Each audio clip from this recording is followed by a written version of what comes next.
It's no secret that I love single grain whisky, and I think there's a little bit of a single grain renaissance just on the horizon. So let's get you up to speed. Welcome back, Dram fam, to the Whiskey Diary.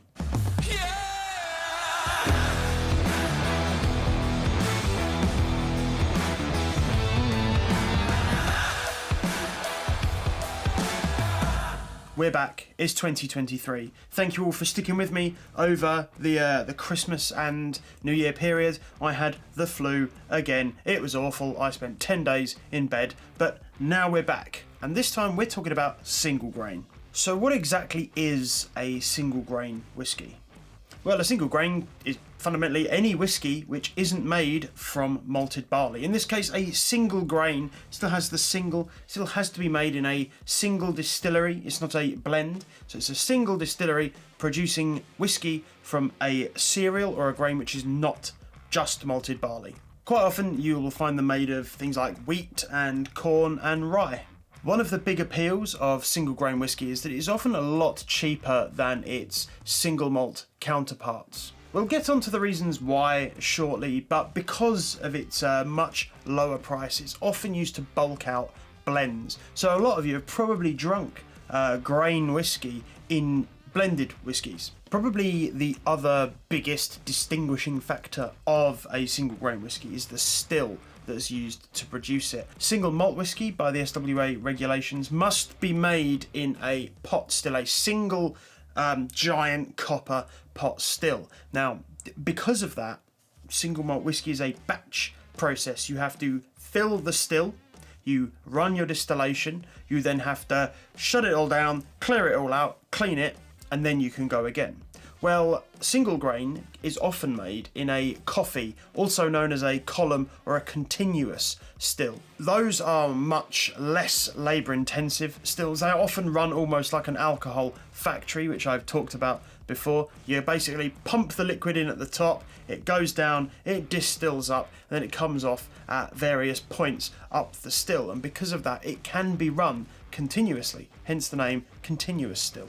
Because of that continuous process and the nature of the still, it's a lot less labour intensive. You require less people to run the thing, and therefore those costs are cheaper. And also because you can run it 24 hours a day, 7 days a week, you've functionally got no downtime. They all contribute to that lower price. Due to the nature of the still, they're often a lot lighter in texture, and you often find that the spirit coming off the still is a much, much higher ABV. In my experience as well, I often find a lot of single grains are a lot sweeter and therefore generally can be a little bit more approachable to newer whiskey drinkers. Now, there is a bit of a downside to this. I quite often find that younger single grain whiskey can be a bit spirity, can be a bit harsh, can just have a bit of an unpleasant, chemically, almost like a new plastic smell. If you ever got like a new plastic toy out of a packet, you smell that chemical smell. Young single grains can often, to my palate, be a little bit unpleasant. But all is not lost. Thankfully, with a bit of age, generally about 15 years, those flavours tend to mellow out a bit and in many cases disappear completely.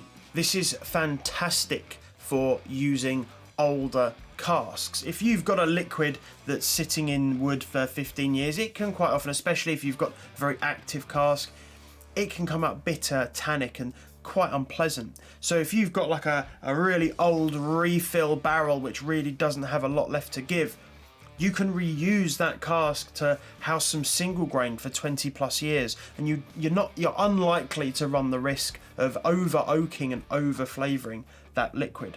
Now we're starting to see a lot of independent bottlers bottling this single grain. They're tending to finish it in some interesting casks, which, because of the nature and that slightly different flavour profile you get from grain whisky, can put a very interesting spin on, say, like a sherry cask that you might know quite well, or maybe port and stuff like that. We've actually got some examples of these whiskies coming up very shortly. You don't often hear a lot about grain distilleries, so you may or may not have heard of Girvan. You may have not heard of North British. We've obviously got Glasgow's Port Dundas, but one you've almost certainly heard of is the world's most interesting chemistry set, which is of course the Loch Lomond distillery.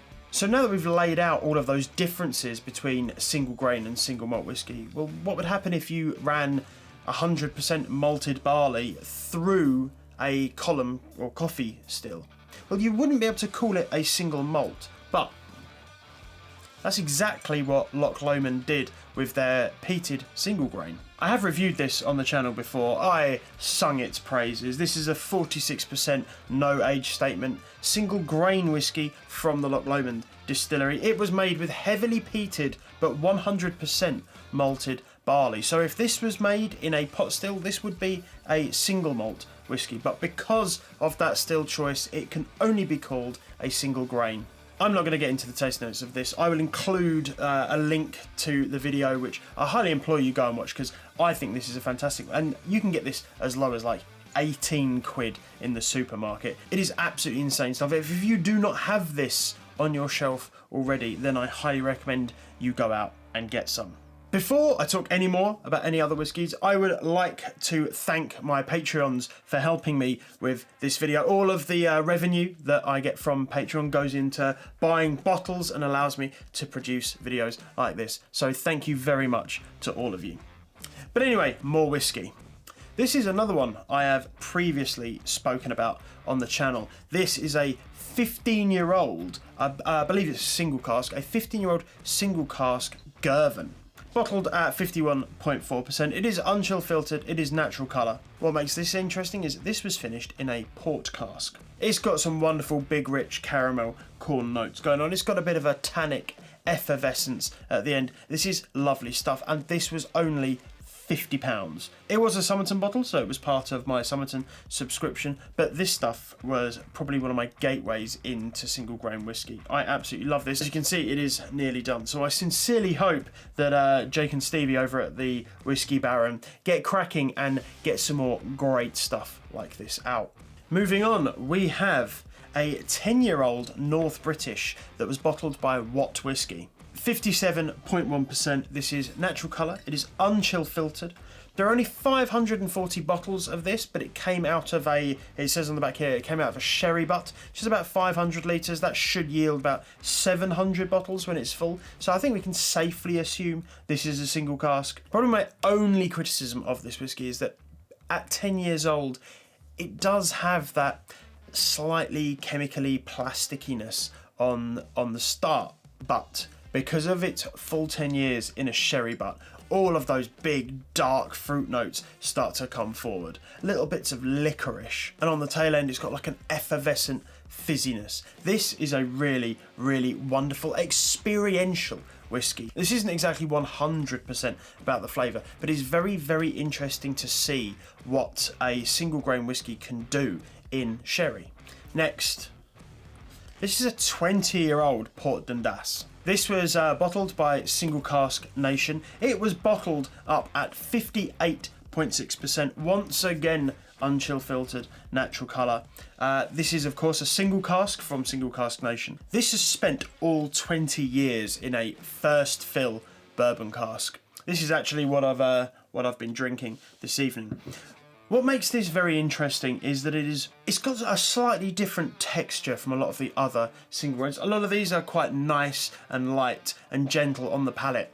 This is big and thick and oily. This is a real heavy whiskey. Flavour-wise, it's quite spicy. It's got almost hints of smoke going on the front end. But as you get into it, all of the sweet caramel starts coming forward. That sweet caramel we expect from single grain whiskies.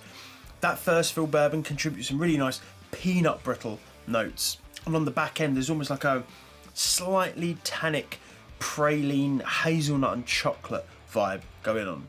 On the back, it does actually specify baklava, that Turkish kind of layered pastry treat, and they are not wrong. It really is. It's that nice sweet caramel nutty honey vibes. This again is another exceptional single grain whiskey, it's drams like this which I believe are really contributing to this single grain renaissance that I believe that we're about to see. And lastly, in my opinion, the epitome of what single grain whiskey could and should be, the jewel in the crown of my current collection behind me. I'm not going to bore you with the stats on this again. This is, of course, the 31-year-old Girvan, bottled by Master of Malt. If you want to know more about this, go and watch the video. Unfortunately, it is long gone, and I am very, very sad about that. But this is a 31-year-old single cask whiskey for about £80, which is just absolutely insane. As I said, I believe 2023 is the year of single grain. You will often find really good quality, you've got that unchill filtered, natural colour, single cask, bottled at cask strength, good old age statements on bottles. This one, there's 80 quid for 31-year-old. The rest of these, apart from the Loch Lomond, which is like £18, I think, at its lowest in the supermarket, but these three here are around the £50 a bottle mark, which is absolutely insane for a good quality single cask whiskey. But anyway, that's enough from me. Thank you all very much for watching, and a special thank you to my Patreons. If you've liked this video, please do click the like button, and if you'd like to support the channel, please do consider subscribing. Let me know down in the comments if you're into single grain and any single grain bottles that you think I may have missed and should be on my shelf. And on that note, slàinte mhath.